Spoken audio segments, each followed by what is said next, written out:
everybody to Talk Tuesday. Talk Tuesday. It's your brother Al. And Roz. Hey, we're here. We're your marriage coaches. We're here to talk to you guys today about why or that marriage is not for you. And why it's not for you. I had to think about this one, babe. I had to really, I had to really think about this one. Yeah. So I guess I'll let you kind of explain it because you kind of presented it to me. My wheels got to go. Yeah, when I first said, let's talk about why marriage is not for you. Our marriage is not for you. We were kind of like, okay, you're going to have to, we're going to go on there and tell the people that they don't need to be married. Well, no, that's not where I was coming from. Marriage is not for you.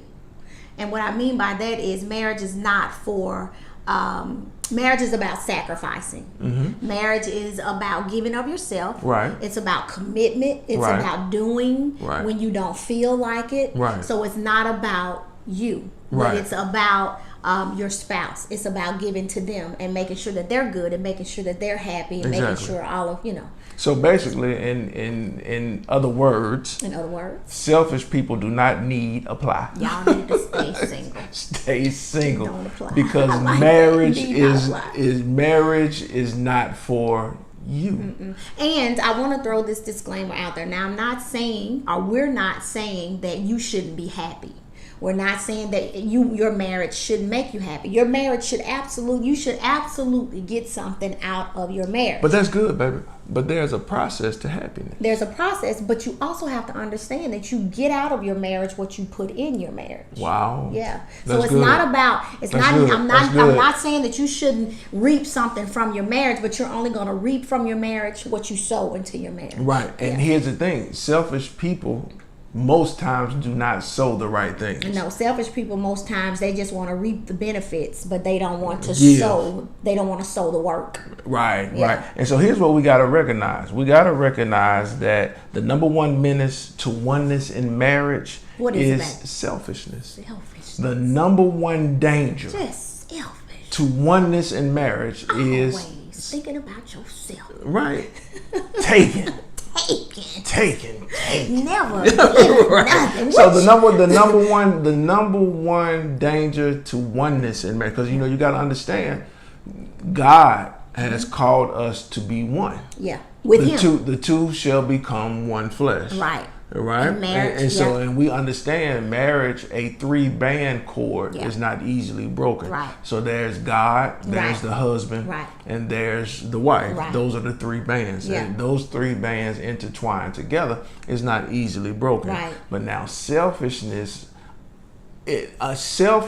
takes the twines of the bands and loosens it. Yes, and tries to do the job on its own. Right, and selfishness is the number one danger to oneness. Wow. And now I want to be clear with this because whenever you're talking about oneness, you're really talking about agreement. Right. So there can be no agreement if somebody is selfish. There has to be both parties need to be in give mode. Yeah. Give mode. Yeah. Isn't that just like what Christ did for us? Most definitely. He gave Himself for us. Most definitely. And our relationships, our marriages are to mirror that of our relationship with Christ. Right. And because Christ gave for us, then we are in turn to give for other people. Exactly. And the Bible even tells us in Philippians 2, somewhere in between that first and fourth verse, it says that we ought to put others ahead of ourselves. Exactly. Basically, we should put them or esteem them more or higher than we do our own selves. And that's good. And we want to know, babe. We want to know. So in order to bust up the selfishness, we gotta. And I like a scripture, and I believe you're going to read it. And I want you to read it. But I like that because the way to bust up selfishness is to become God-centered. Yeah. God focused. Seek ye first. Seek ye first. Right. The kingdom of God and His righteousness, and all these things will be added unto you. So we want to make sure that we become God focused. Yes. And when we become God focused and we become connected to God, because God is love. God is love. God sacrificed himself. He's the source. He sacrificed himself for our betterment while we were yet enemies.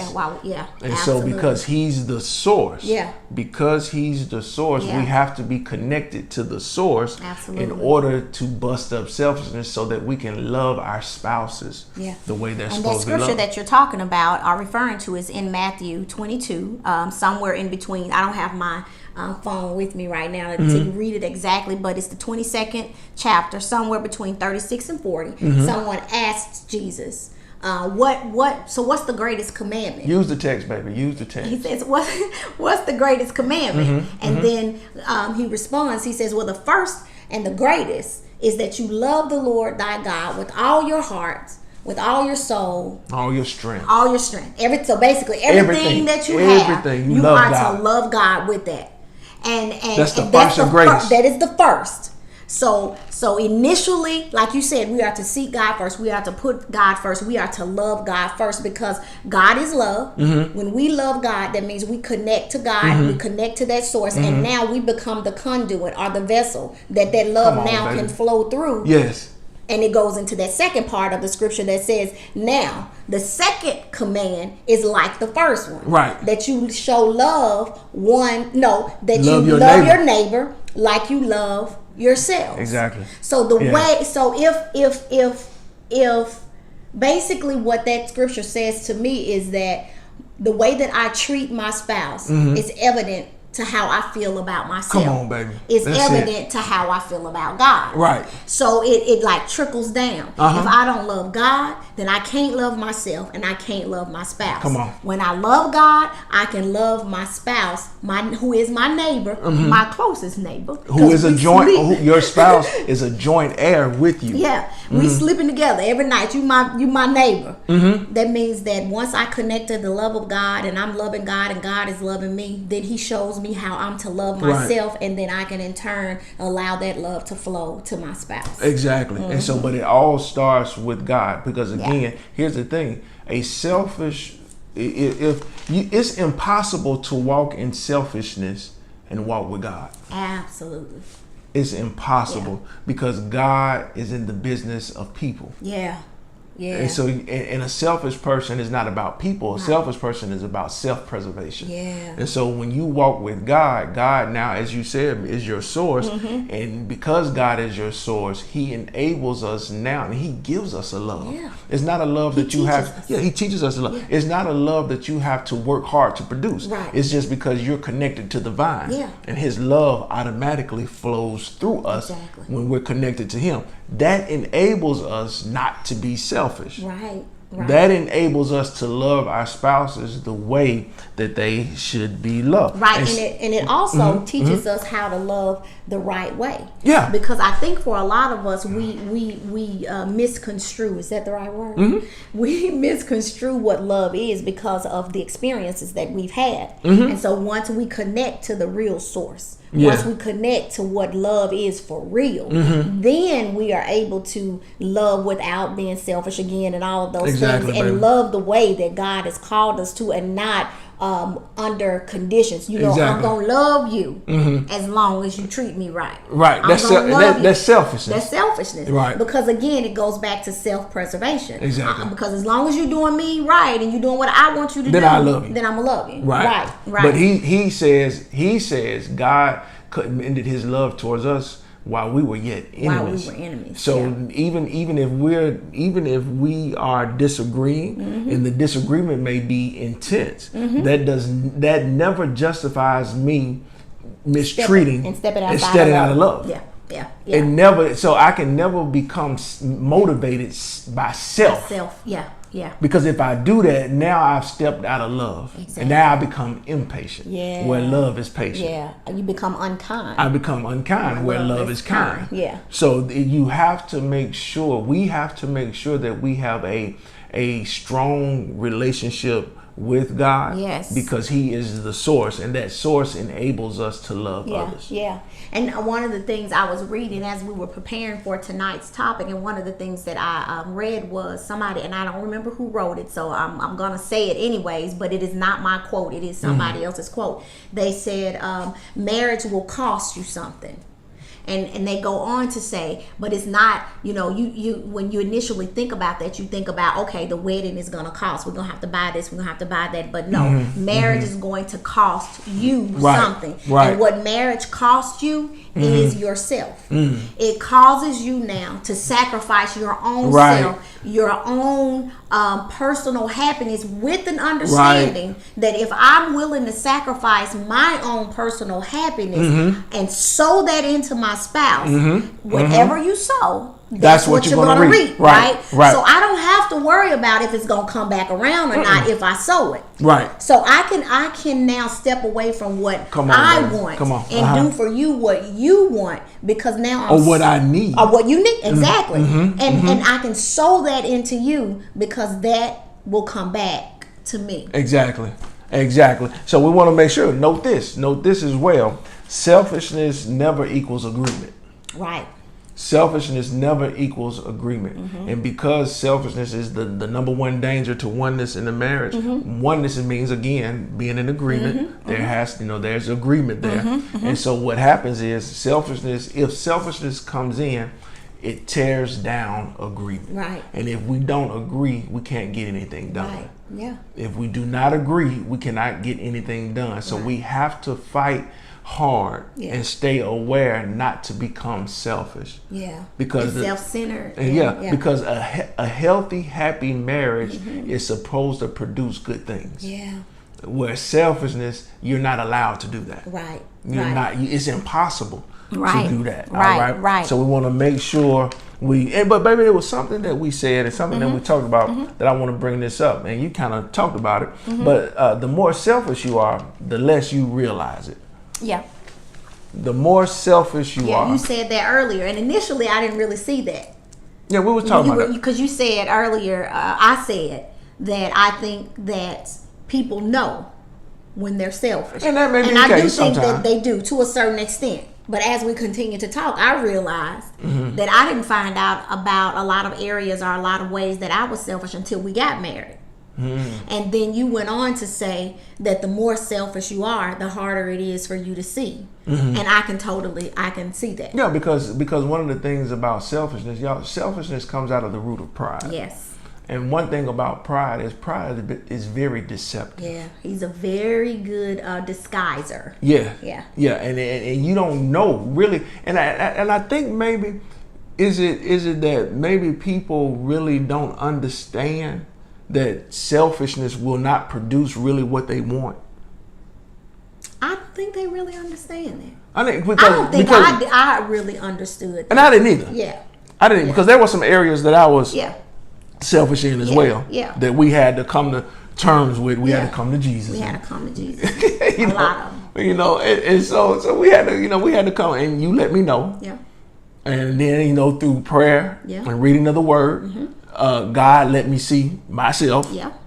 And so then I think it was really, and then I started to really see the results of what I was doing. Yeah, what was being produced. Yeah. And you don't really think about it at the moment, or you just thinking, this is how I feel it ought to be. Right. This is what I want. This is what I want. Right. Just like who does that sound like? A little kid. You go into Walmart and you see the little kid throwing their t-shirt in the middle of the floor. Most times, now if it's don't y'all judge me. I'm just saying this is my thoughts.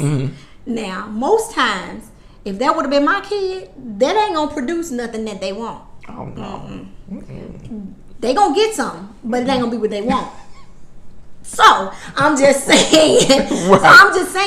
When you go through those situations, even in your marriage, and you're being selfish and you throwing tantrums and doing stuff because you upset or because you're not getting your way or whatever, it oftentimes, you think in that moment, if I do this, maybe I'm going to be able to, satisfy that urge, or I'm going to be able to get what I need or want or whatever. Yeah, and you do those things only to realize that it ain't really what you wanted anyway. And it's not, and you're not really going to get that. It's not going to produce that. Right. And we need to really just be honest. For those that are married to a tantrum thrower, that's manipulation. Yeah. Because that's exactly what it is. Throwing a tantrum is you're trying to manipulate the situation to get what you want. Absolutely. And that's a form of witchcraft. Yeah, it is. Control is and manipulation. Those all stem from witchcraft. And see, we don't want to. We don't think of that. I mean, and I don't think we're cognizant of it. I don't think we just really think about it. Yeah. But we really, that's why we need to have these kind of discussions and these kind of conversations, because it opens up your eyes to really what it is. Yeah, and see what, and it opens up your eyes to see what's really in you. You know what I mean? Right. Because I really hope that we understand that the situations that we go through, they're not, God doesn't use those situations to tear us down. Right. He doesn't use those situations to beat us up, but he uses those situations because he already knows. Right. He knew the thoughts you were going to have before you even had the thoughts. He knew what you were going to do before you even did it. Exactly. So it's not to show him anything, but it's to show you who you are, so that now you can acknowledge, okay, Lord, I am this wretched man, and I need you. I need you. Right. I need you. I cannot do this on my own. And so I think when those moments in our marriages come, it's not to put a wedge between you and your spouse. It's not to drive you guys apart, but it is to drive you closer to God. That's so good, that you can get what you now need from God, so now you can be what your spouse needs you to be. And exactly. And one of the things we need to note in that, what you just said, that is just so right on time and right on point, is because a selfish person cannot really fulfill the purpose of marriage. Wow. And the purpose of marriage is to glorify God. Yeah.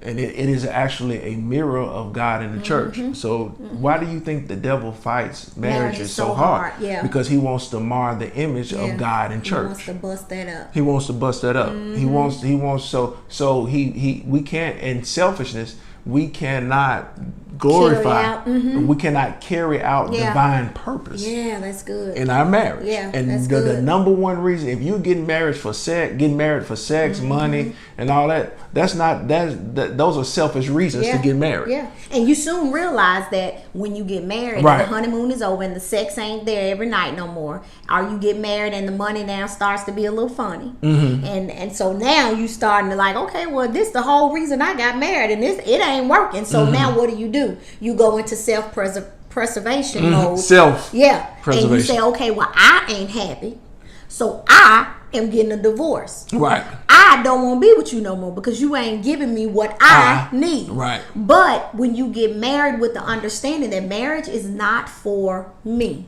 Wow. It's for my spouse. When you get married with that in mind, when the sex ain't there all the time, when the money is funny, when health issues happen, when kids come along, absolutely. Now you can say, well, this ain't about me anyway. Exactly. This is about my relationship with God and my relationship with my spouse, and how my relationship with my spouse is to bring glory to God. Right. So say no to selfishness. So before we end this, we want to kind of give you some perspective shifts. Okay. And some application. Okay.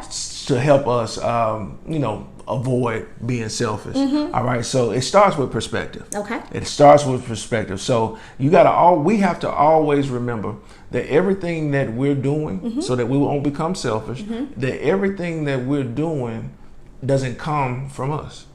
Right. God is the source. Yes. Everything. And we're the delivery person. Yes. We're like UPS. Yeah.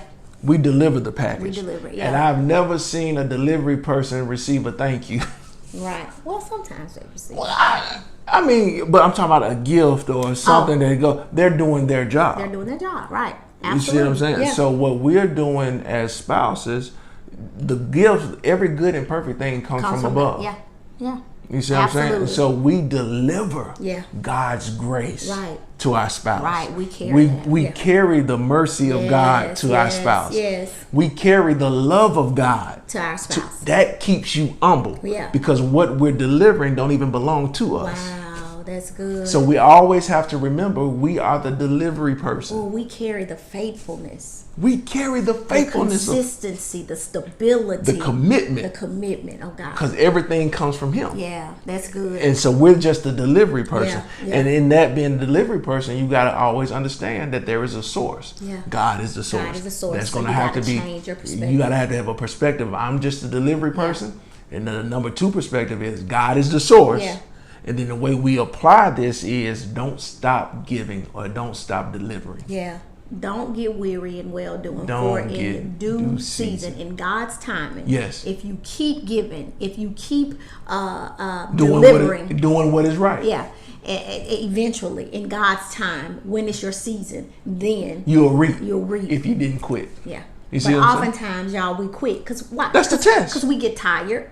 We get tired and well doing. We get tired, And giving. but then we Yeah. also start trying to give out of our own selves. Yes. And again, we are not the source. We're the delivery. So my love, my patience, my kindness, my self control, all that stuff gonna run out if I don't have Christ. Come on, Galatians chapter 5, 22 and 23. If all of that's gonna run out if I'm trying to do that in my own strength. Yes. The only way I can be all of that to my spouse is if I am connected to the source of all of that. Yes. Because anytime I start operating outside of his power and his strength, the Bible even says, was it Paul? He said, I believe, I will gladly rejoice in my infirmities. So if it may be that you have a commitment sickness, or you may have a faithfulness sickness, whatever that sickness is. He says, I'll gladly rejoice in that, because it's in those moments of weakness that he now becomes my strength. Yes. So we oftentimes want to say, oh, I'm strong, and I'm gonna be able to carry this, and I'm gonna be able to do this. But it's not until we relinquish our own selves, our own strength, and gladly say to ourselves, look, I'm weak. I'm weak, and if it were not for the power and the strength of God, I would not be able to do this. So I'm happy to be weak. I'm happy to not be able to do this on my own. We're happy to let God. To let go and let God. Yeah. Because it's in those moments of weakness, his power is made perfect in us. That's good, man. Yeah. That's good. So we want to make sure we have those perspective shifts. Yeah. Perspective. We are the delivery. Yeah. Yeah. We're the UPS. We're the FedEx. We're just delivering what God has. What belongs to God, and we're delivering it to our spouse. Yeah. And then the number 2 perspective shift is, always remember, God is the source. We are not the source of the good gifts. Yes. We're the delivery person. We're the carriers. We're the carriers of it. And then the application of it is this: don't stop giving. Don't stop delivering. Yeah. Always keep delivering. That keeps you humble. She done started singing, don't stop. I mean, you just kept saying it, and it just, I was like, you're just going to say, you said it too many times. And so it came up. Okay. This is going to be common in our conversation. She will bust out in the song. I think you more like Leotis than me. You'll bust out in the song in the middle of I'm sorry. I mean, it just came. It just came out, so I had to let it out. Okay. All right. So, yeah, we want to make sure, though, this is the thing. We're fighting against the number 1 danger of happy, healthy, thriving marriages, and that is selfishness. Yeah. That is selfishness. The reason why someone would commit adultery is because of selfishness. The reason why someone would be a control freak is because of selfishness. Yeah. The reason why someone would manipulate is because of selfishness. The reason why someone would lie is because of selfishness. So we want to make sure that we move out of selfishness and move into selflessness. Yes, absolutely. Abandon self. Yes. Abandon self to God. Yes.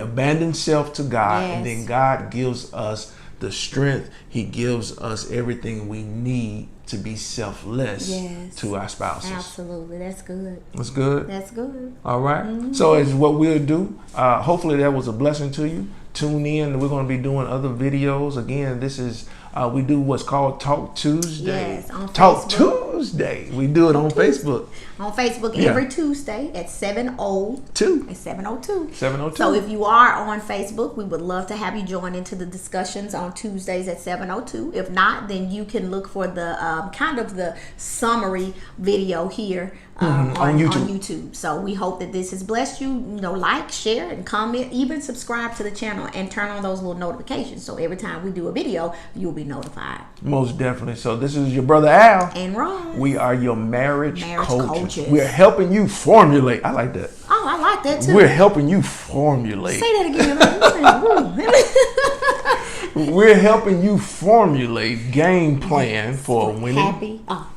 See now? Okay, I'm sorry. Go ahead with your commercial. Go ahead with your commercial. Go ahead. I ain't never seen nobody come in the middle of a commercial. Go ahead. We're gonna help you guys formulate a game plan for a winning marriage. All right. All right. 2, y'all. Peace.